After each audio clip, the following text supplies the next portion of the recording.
ఇవాళ సీఎం చంద్రబాబు అధ్యక్షతన విజయవాడలో క్వాంటమ్ వ్యాలీపై ప్రత్యేక వర్క్ షాప్ జరగనుంది. ఇందులో క్వాంటమ్ కంప్యూటింగ్ ను సాంకేతికంగా అభివృద్ధి చేసే సంస్థలు, వినియోగించేవారు, విద్యార్థులు, మేధావులు, ప్రభుత్వ రంగానికి చెందిన వారు పాల్గొంటారు. క్వాంటమ్ వ్యాలీపై డిక్లరేషన్ ను ప్రకటిస్తారు.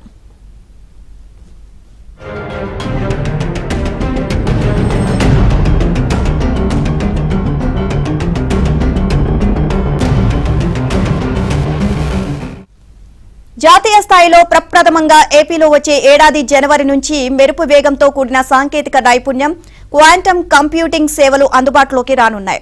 ఇక జనవరి నుంచి లక్షల మంది Amaravati quantum computing valley tech park నుంచి పనిచేసేందుకు ఆస్కారం ఉంది. ఈ వ్యాలీ ఏపీకే పరిమితం కాకుండా పలు రాష్ట్రాలు, ప్రాంతాలు, ప్రభుత్వ రంగ సంస్థలు వాడుకునే వీలుంది.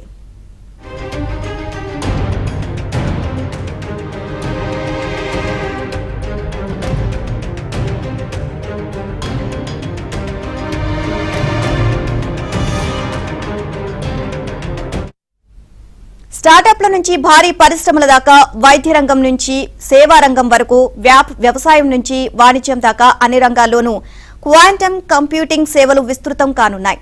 భవిష్యత్తులో ఐఐటీలు, వర్సిటీలు, పరిశోధనాల సంస్థలు ప్రస్తుత క్లాసిక్ క్వాంటమ్ కంప్యూటింగ్ సిస్టమ్ వదిలేసి కంప్యూటింగ్ లోని మార్చాల్సిన పరిస్థితి వస్తుందని నిపుణులు చెబుతున్నారు. సాంకేతిక పరిజ్ఞానం వేగంగా మారుతున్న తరుణంలో ఇప్పటిదాకా క్లాసిక్ కంప్యూటింగ్ కోర్సులు చేసిన వారు, క్లాసిక్ కంప్యూటింగ్ పై ఆధారపడ్డ వారి భవిష్యత్తుకు ఏపీ ప్రభుత్వం ఎలాంటి భరోసా ఇస్తుందోనన్న ఆసక్తి సర్వత్రా నెలకొంది.